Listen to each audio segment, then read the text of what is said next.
It is the greatest league in the world. I don't care what anyone says. It's now or never. You know, the season's going to get away from them. That could be 0-0 or 17-all. Yeah. Probably the most coherent post-game speech I heard on the weekend, I think.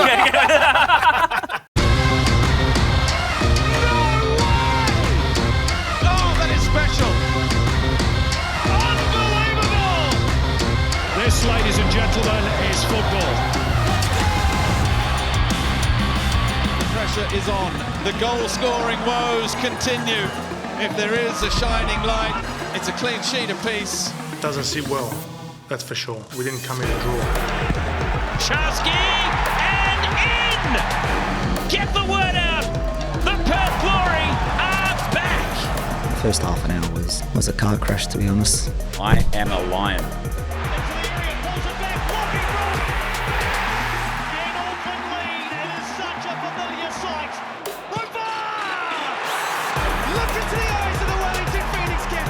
For Auckland, saved again! De Vries on the follow-up! 5 in a row. And Rrahmani brings it under control off the post and in. The heat here, the smoke, and Melbourne City have withstood it all. Quintal still, the cross is a brilliant one. Oh, Capitano scored! Sydney FC have bounced back to the top of the table. And now Long! Oh, it's special! Anywhere, anytime, anyone. I'm a flying, so pardon me language. I think that we're joking when we call this the greatest league in the world. It is the greatest league in the world. I don't care what anyone says. It is so funny. It is so good. Yep. So entertaining. Entertaining, that's the word. Welcome back to Total A-Leagues. I am a lion. Name Vince Rugari. Daniel McBreen, Tommy Oar back from a beach in northern New South Wales. Welcome back, brother. Cheers.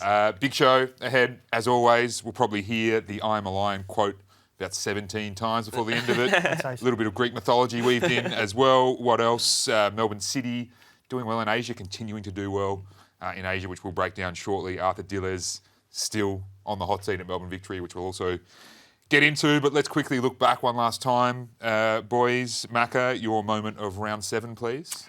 Mine was the Kiwi derby. Again, it's lived up. Atmosphere fantastic. This game, when you say it has everything, this game had everything. It had screamer of goals, it had red cards, it had penalties, it had penalty saves. Robots. It had robots. It had everything that you wanted to have. Like when Oluwayumi, I feel so sorry for this guy. 2 penalty saves, had made another couple of great saves and is still on the end of a losing team. And Auckland, what can you say? They are absolutely loving this derby, dominating 5 blocked. And that's never happened in a derby since inception of a derby back in the A-League era, that someone's won the first 5. And I think in this game, the Knicks did show a bit more fight than they have in previous games. So I think they showed a lot of spirit, which is good signs for them going forward. But at the same time, this is only becoming a bigger kind of monkey they're going to have to get off their back at some point. Yeah. So, interesting for them. Your go, Tommy. For me, Brisbane Roar, Long's last-minute winner. What a goal this was, and you could see what it meant to them. Volcanis, obviously, giving a bit of a spray to the crowd or to the other coaches. I'm not sure who it was towards, but you can see the passion in the players and what it meant to them, and what a way to finish the game. And they just keep finding a way to win, don't they? Yeah. One caveat I've got is that when you shouldn't take your shirt off because it's a yellow card anyway, but when you've got those GPS bras on, it should be against the law, not the rules of the game, that you take your shirt off if you're a male player with that GPS on. It's true. I'm not having it, but I'm having the strike. Absolutely. Fun fact, he only made 2 passes Long in that second half. And then he does that, so no one cares. So that's it. I call that a thunder bastard. Exactly. Absolutely. I'd like to hit a ball like that just once in my life. My moment of the round is Perth Glory winning again, this time at home to the Western Sydney Wanderers, and just the assorted nonsense that came with this, which we'll obviously have already spoken about and will continue to for as long as I want to. But Perth Glory, good now, suddenly. Yeah. Tom Lawrence, 3 games, 3 wins. Look at the shed just absolutely going off there. Hats off to these fans as well, who've had to put up with some, let's be frank, some absolute rubbish in the not-too-distant past. And they've hung on, and now they're just, what a fun situation, a fun team at the moment. Things can change so quickly in this competition. Yeah. But if I'm a Glory fan, I'm lapping this all up right now. You can't, with the history they've had, you're going, Exactly. we've got to make the most of this while they can. And credit, as you said, they've been through some bad times and they've had solid base of supporters who have turned up week in, week out. So fair play, they're getting their rewards and they're getting entertainment at the same time. Absolutely. So delete that from your grey matter. We're going to move on. No, we'll start with Melbourne City's latest effort, in the Asian Champions League Elite, a 1-1 draw away to SC Seoul. The Jesse Lingard farewell performance for them. He bagged that goal that we've just seen. But City, equaliser, puts them in a great position with that point to progress to the next round, which is amazing, really, when you consider this squad, what they're going through at the moment, the way they're playing in the league, and the calibre of opposition that they're playing. Macca, it's just fantastic. Yeah, and Kanamori, we've seen now he can score some screamers, but we're so used to seeing Australian teams go into this, especially the ACL Elite, and think, well, we've got to bunker in, and we'll catch them on the break. The statistics across this match were pretty much possession, shots, everything across the board. They were in the game. It wasn't like, we're just going to... They were playing the game, standing toe-to-toe, and the statisticians have got them at 95% to qualify through the next... A lot of things have to go against them not to qualify through. It's been fantastic to watch. And Aurelio Vidmar, we've spoken about this before, but his experience in this competition obviously had a lot of success with Adelaide, and you can see it. He knows how to get results in these tough places to go, and FC Seoul is a team that's doing really well in this competition as well. This was always going to be a tough game. And now they've got until February. They've got a bit of a lighter fixture list going forward now. So they can kind of get players back from injury, can regroup. It's not the matter of, just trying to get to the next game. They've got a bit of time now to prepare for the A-League, and I think they're sitting pretty in both competitions now. So you have to give them a lot of credit for how they've navigated this last period. Yeah, and two other things to highlight just around this. One is they haven't played any of the three Chinese teams in this group, who are all bottom. So it's not like they've had a breezy run of fixtures in this Swiss system that we now see in the continental competitions. And they're doing it without a bloke who is on their day, possibly the best, and when fit, best player in Australian football, Matthew Leckie, who unfortunately has undergone hip surgery and will be out until the back end of the season. We found that out yesterday. That's probably going to just about put a line through his World Cup hopes as well, I would have thought, which is sad, but hopefully he can come back and, reach somewhere near his best again for Melbourne City. And do what he did at the end of last year. That's right. Just help him get over the line for one more trophy. It. But awesome stuff. Full credit to Melbourne City. To the other side of the divide in Melbourne, boys. Melbourne Victory have Adelaide United, the original rivalry this weekend, and for Arthur Dillers, this one means so much, don't you reckon, Tommy? Well, I mean, we've been saying this for a few weeks now, but it's do or die. It feels like it's getting to that point, 4 games now without a goal. It's the same problems they're getting into in every game. They just can't put the ball in the back of the net. I think going forward, it's all been very sterile and stale. And I think one thing you have to say is that he has kind of remained, I don't know if stubborn's the right word, but he's been... stoic. Yeah, stoic in terms of his approach to the games. He hasn't changed the system. He's tweaked personnel a little bit, but not a lot. Is it a matter of not having the options, or is it just him thinking this is the way we're going to turn things around? I'm not sure. He's got Valupale now. He's got Valupale now. Well, he did go from 2 6s and a 10 to 1 6 and 2 10s, if you really want to get that's technical. Not addressing really the major problem which that he got really, though, right? he pointed out to Eric after the game when he said he could have changed the system a bit. I think Eric was talking about false nines and stuff. Yeah. But, look, he says that they're creating chances and they're not converting. Well, the big chances, they've got a 25% conversion rate. I don't have to put the glasses on, so I've memorised it. They've got a 25% conversion rate of their big chances, which is second last or third last in the league. But the big chances created, they've created 9. It's the third lowest in the league as well. So when you're talking about them getting chances, and they did have chances, I would say Grimaldi had a great chance to win that game. But they're not creating them as many as the other teams are. So, you can talk about how many shots they've had. A lot of them come from outside the box. Those big chances created, they are down the bottom of the league as well. Nishan Valupale, I think if he starts this week, that could change their whole dynamic. Yeah. He had 6 touches in the box last week in 35 minutes, which is the most by a Victory player in the game. And he had 3 shots, which was second just behind the striker, I think it was. Yeah. So he will bring that extra dynamic, his confidence and the way he plays. And you could see there was a few moments he was cutting in from the left and he was just a little bit rusty, which you can expect. Correct. But if he can start to convert these shots or link up with teammates in those areas like he has in the past, things can turn around for them. I'm banking on him to score this week. Yeah. So keep those numbers from Macca in mind when you watch this next little clip from Arthur Dillers speaking after the Macarthur game. What's the source of the problem in your mind in terms of your failure to put the ball in the back of the net at the minute? Which is the last part, isn't it, Garby? We've had enough chance again to win the game. Had great chances and we didn't, and that's okay. It's coming, it's building, and we'll get there. I suppose, good if you're a player to hear the confidence of a coach saying it's coming, but it better come because it might cost him. That's right, and it's now or never. If they don't start turning things around in terms of results now, the season's going to get away from them. They've got a difficult run now of games coming up, and I just feel like with him, it's this game on the weekend, particularly because it's the original rivalry, and we know how much that means to the fans there. If there's not a good result, I think that it could be a difficult weekend for him. Yeah, and a difficult team to play against. These Victory Adelaide United games are always rough and ready. Adelaide smarting off, a surprise defeat themselves as well. So, and they haven't won at Amy Park for a long time, which... now's as good a chance as they're going to get. I know. It's been 4 years since they've done that. What do you make of Adelaide generally at the moment, Macca? Because they've looked all right. They haven't, collected maybe as many positive results as they've been wanting to. But there's something about the way that they play that I really like. Which we've said for years, haven't we? Let's be honest. Usually they score lots of goals. Yeah. But problem is, usually they let in a lot of goals at the other end, and their inconsistency within matches and from week to week is their Achilles heel again. Yeah. 3 wins, no draws, and 4 losses.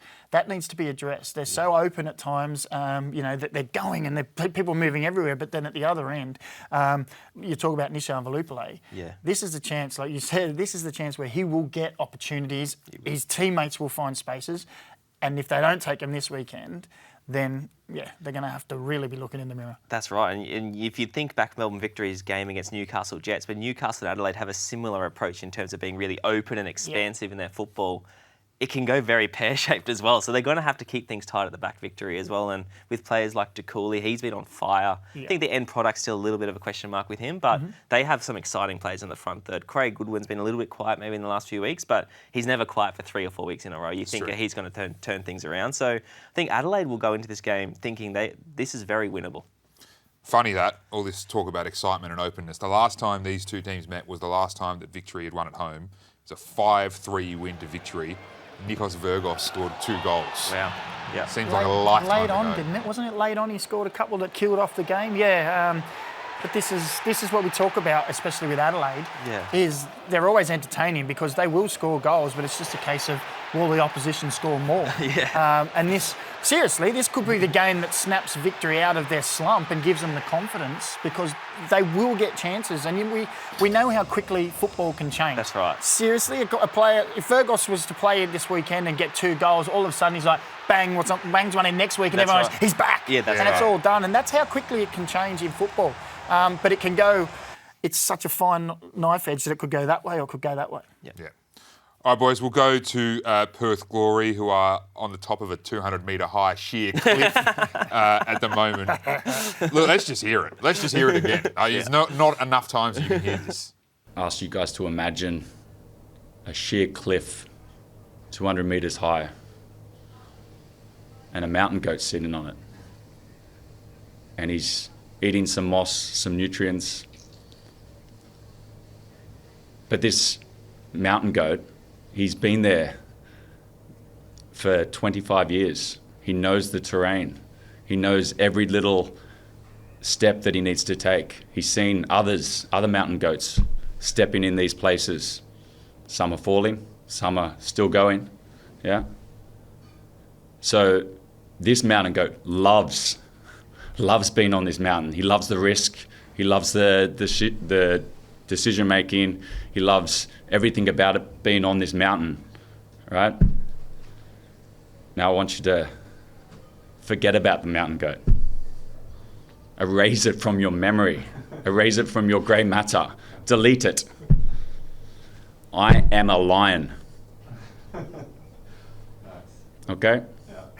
Wow. So I am a walrus. Cuckoo. So last night, I think I said this to you boys in the green room, we had the Sydney Morning Herald Christmas drinks And two people from our newsroom, who I'm pretty sure have absolutely no interest in the A-League, came up to me and asked me, or spoke to me about this press conference. For a translation. They said two things. Yeah, there was like, oh, what about this Adam Griffiths bloke? And then the other thing they said was, what did he mean? Yeah. Well, I don't know. And I kind of never want to find out. I feel like any good art should be left, to interpret it on your own. And if you're a Perth fan, you won't care what he meant, because if he's winning games, that's all that they care about. Yeah. And I mean, he can say what he wants if he keeps going like this. So I've tried to interpret it, and I've gone to about 7 different conclusions, depending on how I feel. So I think it's when you look at it, what emotional state are you in is how you determine what the outcome is. But look, he's a great character. He's giving us all these sound bites. We're understood that he's getting the job. That's what the mail I'm getting. He's going to get the role, and he deserves it from what he's done. Yeah. Look, as long as they keep winning, he can keep giving out that stuff. All these bites, because it's entertaining on the field for the fans and supporters of the A-League and off the field. What's he actually changed on the field, though, boys? What are you seeing aside from, or is it just a vibes thing where basically they needed a different feel, someone else aside from David Zrilic to come in and basically make everyone feel good again? Is it as simple as that, or is there more to it? Well, often when you get a new manager, you can get a bounce like this. He can come and make training more upbeat. There's more competitiveness in training, and that kind of translates to the game. And you can see the players. There's more intensity in their style of play. They're pressing. They're hungry.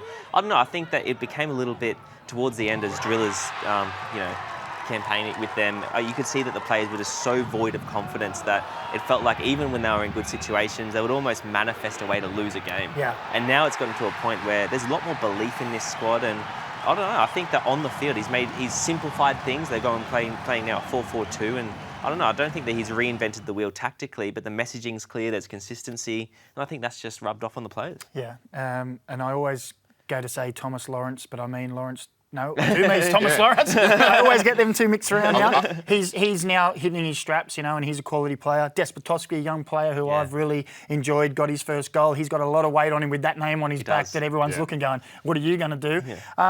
Yeah. Look, Griffo just said it's all the small things. And that's like, okay, it's fresh new start. We go and they drive things just to be every minute at training. And it can sometimes just be that freshness of it's a new voice, it's a change. Okay, we start again and we go again. And whatever he's doing, bottle it because we're enjoying it. Yeah. They do have a good squad as well. They do, let's be honest. I think before this season, when they recruited a lot of players, we thought, they're going to be competitive this year. If they play their cards right, they've got enough quality. And now you're seeing that quality doing what we probably expected them to do under Driller. Caltech. Yeah. Brian Caltech's the perfect example. When his first 2 games was like, oh my God. Calamitous. Yeah. And then now we're seeing the Brian Caltech that dominated in the A-League for so long. It felt harsh when they cut Driller when they did, but if things continue to play out this way, we'll look back on that as a really smart decision that salvaged potentially the whole season for them. So if you're Sydney FC this weekend, you're heading there. A few weeks ago, you probably would have looked at this fixture and thought, that's tasty. I'm looking forward to this. But they're going to head there probably without Joe Lolly, who may have done a hammy, definitely without Paul Ocon Jr., who's out for 5 or 6 weeks. But they had a good injection there, didn't they, Macca, with Thiago Quintal? We're usually used to seeing him playing out wide, but he played in a central midfield role at the weekend. And he was quality. He was my man of the match. Getting into the pockets, got himself an assist there where he just sold the defender, got the ball in. But he was getting into the little areas and under pressure, turning, his acceleration out of the area, his tight control, but also his vision and awareness to try to play forward, to really unpick a defence. He always got the Mariners on the back foot.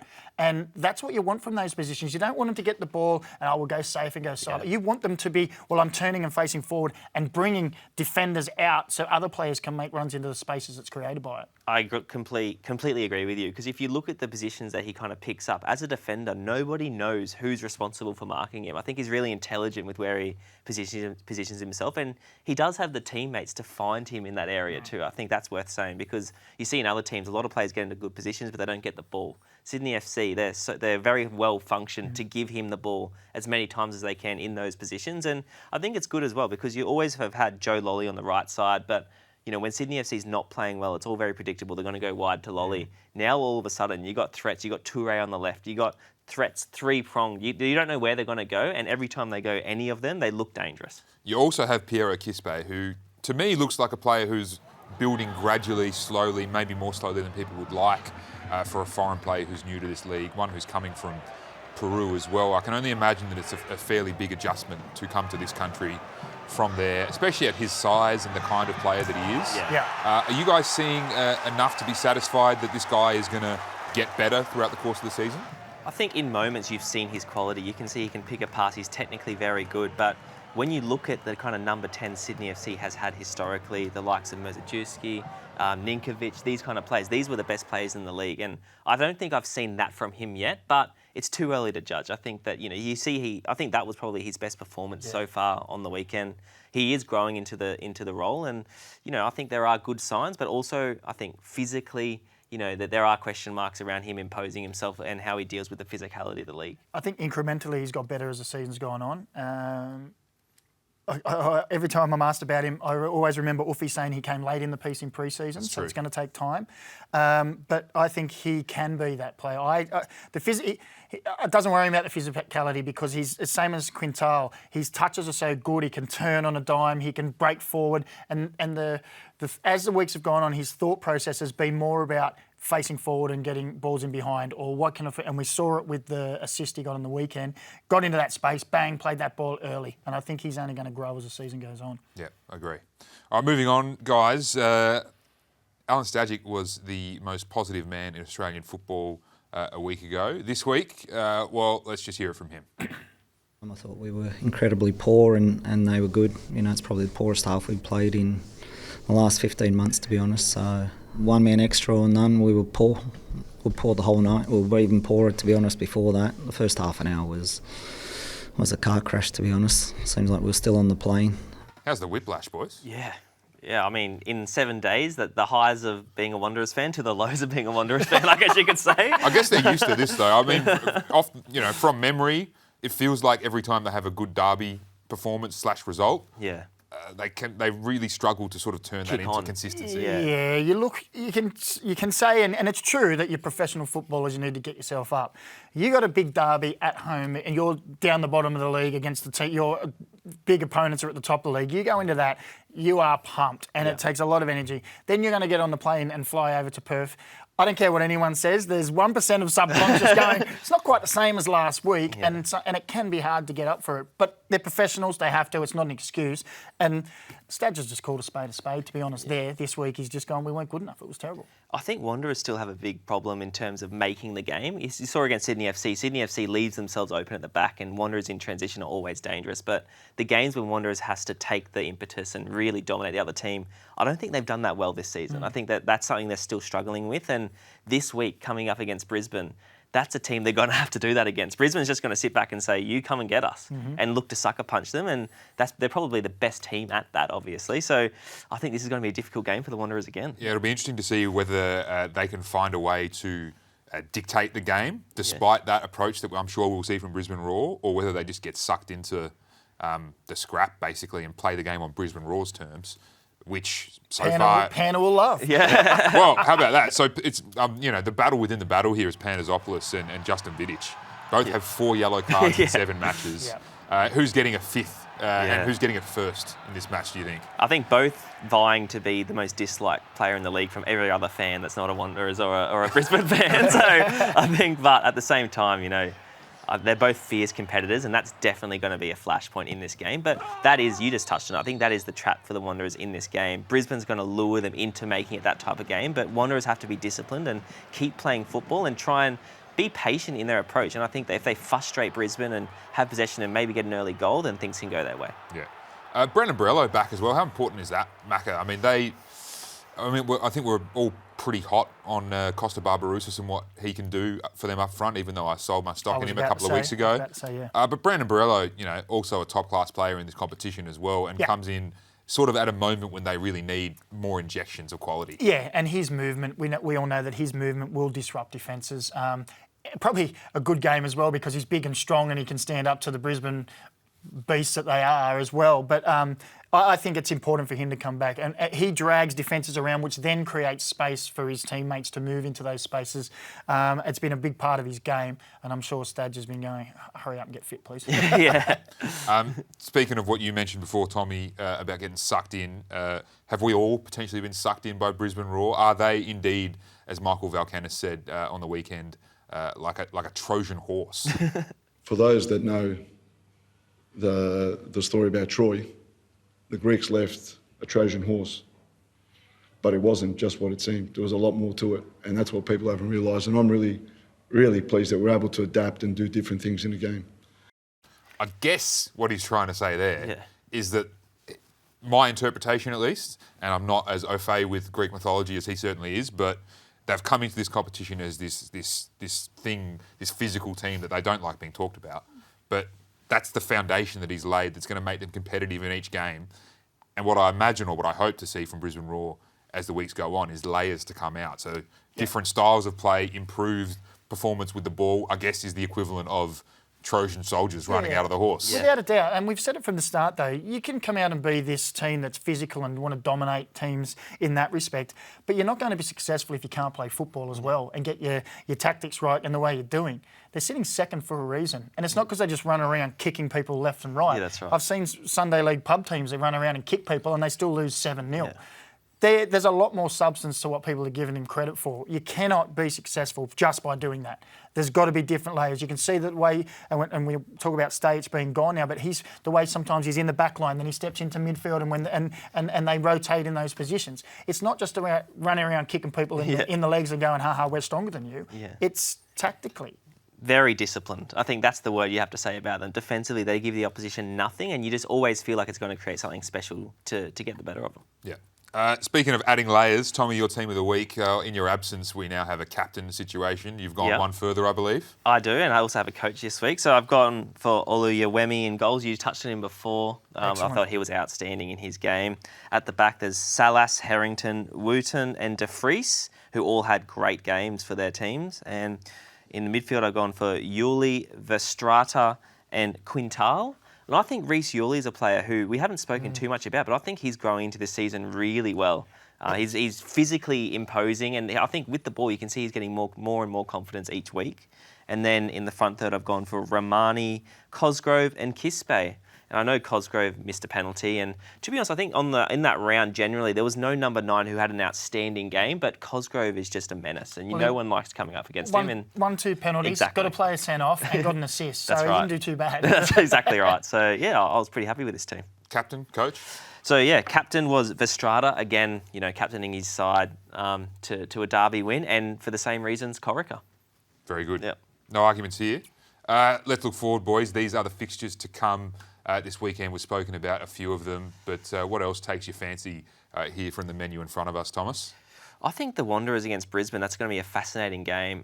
Wanderers looking to bounce back, but Brisbane, they just keep finding a way, and they've just got this mentality, this siege mentality, and yeah, I think Brisbane's going to make life really difficult for them. Yeah, I'm looking at, I think, look, to be honest, they're all going to be pretty tasty, but that last one, a bit of a Sunday Arvo treat, I can't see that being a 0-0. No. That's going to be, I feel, pretty open. Well, you said to us on the call when we were talking about today's show that you thought it was going to be like jousting on the halfway line. That's what I did too. 10 attacking Jets players on the halfway line, 10 Wellington Phoenix players on the halfway line, and who can make that timed run to get into the opposition half. That'll be an interesting one to see how that pans out tactically, because we know they both like to play. That could be 0-0 or 17-all. Yeah, it's true. Yeah. I come up with some garbage, don't I? Jeez. So Macarthur FC obviously not on that fixture list. They're playing in the AFC Champions League 2 this week, but it doesn't mean they won't be on the show. Here's a little clip that examines the extent of their knowledge of each other, their teammates.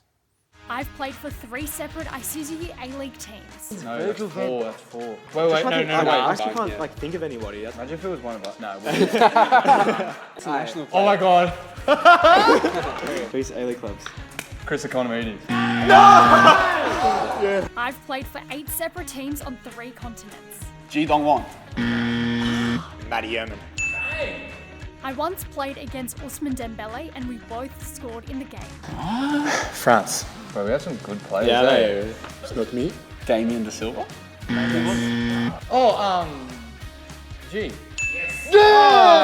Kylian Mbappe once received a 3-game ban for a reckless tackle on me. I don't want to say De Silva.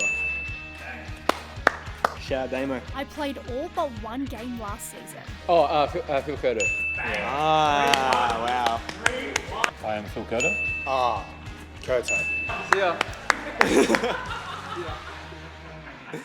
Damn. I'd like to see Mbappe try that in the A-League. That's all I'm going to say. You're more than welcome anytime you want, Kylian. Welcome, Nalin, to the desk, mate. How are you going? Thanks, Vince. Chilling. Chilling? Living the dream. Yeah, nice. All right, what do you got this week? Yeah, well, our moment of the round, well, it was yours, Tommy, but Chris Long's absolute banger in the last minute, and we were all eager to hear what he had to say in the immediate aftermath. So let's have a little listen. It's been coming. It's been a bit frustrating personally for myself, but it's a team game, football. Flying, so pardon me language. But no, it's good to get off the mark finally. But yeah, great win for the lads. Can I just say the beep was the only word I understood there? I was going to say, if you couldn't pick it up in the thick Scouse accent, the F word just hits different. But cheeky little F-bomb, I'm sure we've all been there. Well, It still was probably the most coherent post-game speech I heard on the weekend, I think. you know what? That kind of took us back and remembered the time where Keisuke Honda almost had a little situation with a similar sort of word. Let's have a listen. So I have to take care of myself. It's bad, but it's real. It's fact. And Fact.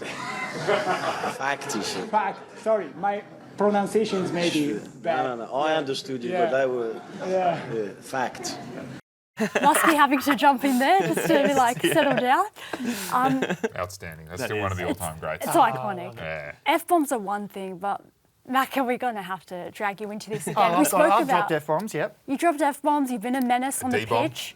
What on earth are you doing here, mate? It's just called, remember there was a fad called photo bombing? Well, I was very good at our pre- and post-match games of photo bombing anyone that was getting interviewed. And Arnie didn't even look surprised when he saw you doing it.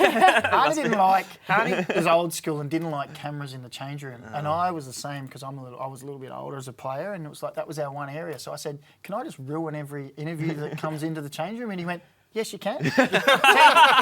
So it went so good that someone ended up donating $100 to Camp Quality every time I did something stupid behind a camera. So it was good. It went to a good cause, and it gave me more reason to go, let's be stupid. And now you continue to do stupid things in front of the camera. Yeah. Now I get paid for it. Alrighty, well, post-match press conferences. Do you remember a weekend where you've heard so many coaches drop just absolute one-liners? No. There hasn't, the wisdom, right? I'm still trying to wrap my head around it. Yeah. You I'm have- trying to integrate it into my lifestyle, the way I approach things. As a lion should. As a lion, As a lion should. looking for nutrients. I feel like Exactly. we're in 2D and they're in 3D. Mate, I think Adam Griffiths is in 17. I want to get on that level. Griffiths with the lion, then you had Volcanus with the Trojan horse, and Aurelio Vidmar had the opportunity to hit one of his own, and I don't think he was having any of it. Let's have a listen. Everyone was laughing, so whatever. We're all becoming philosophers now. Yeah. Yeah, whatever. He's clearly not vibing with it, but do you know who is a philosopher of our time? Yes. Go on. We all know. Say it. Miron. Yeah. Miron, our boy, The OG. Miron, yep. Before we talk about football, I'll tell you some story, Wild West story, nothing to do with football, right? For 1 minute, and then I'll answer any question. You know, sometimes there's a small town that's making a lot of noise. So the authorities decided that it's too much noise from this one. So the marshal office sent the best sheriffs that they have to put some order in this town. And then the sheriff did whatever he need to do, shooting here, shooting there, and then everything is quiet. Now to your question. First of all, credit to Phoenix. He's in 20D. Just, Did you all get that? I don't want to add anything there because, like, I would feel like I would detract from just like that absolutely incredible. Bring him back. I don't need any context. I don't want context. Just leave it as that. The best part is back to the question. It's like, sorry, what? Where's the sheriff coming to this? Credit to Phoenix. No, exactly. Credit to the boys. Well, sticking to coaches, Cooper Stadium, there's something in the air. It's basically the spiritual home of chaos at the moment. And we saw with Volcanis, he was giving us some old vamos to the broadcast cameras and took us back to a couple of other moments we've seen at that stadium. Just last season, Steve Corica, when Auckland fought back for a 2-2 draw against Adelaide, and it's absolutely rubbing it in. It makes you wonder what kind of comments are coming at the coaches from behind that bench, actually. COVID, bless him. Yeah. Listen, but as an opposition fan, seeing that would absolutely get my blood boiling. Like, they're doing it on purpose, right? Well, you've been copping it for 90 minutes. That's right. When you're down, we've all heard it. You're copping it the whole game. The coach is the forefront of it, and just that emotion of going, do you know what?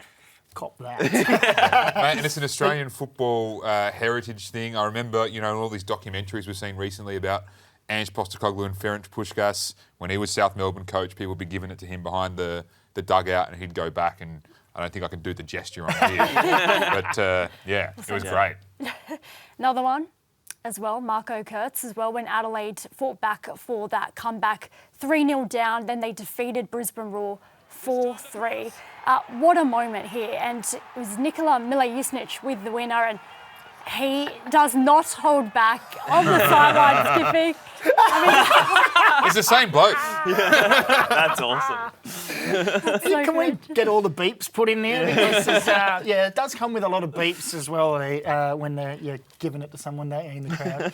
Yeah. Do you know what I think tops it? Josip Gombau back in the day. It was Melbourne Heart against Adelaide United. Again, last second kick to equalise. Alan Mabil with the assist. And this man goes there and runs on. And watch what happens next when he just carries building up pace here. Trying. I think that's the key word.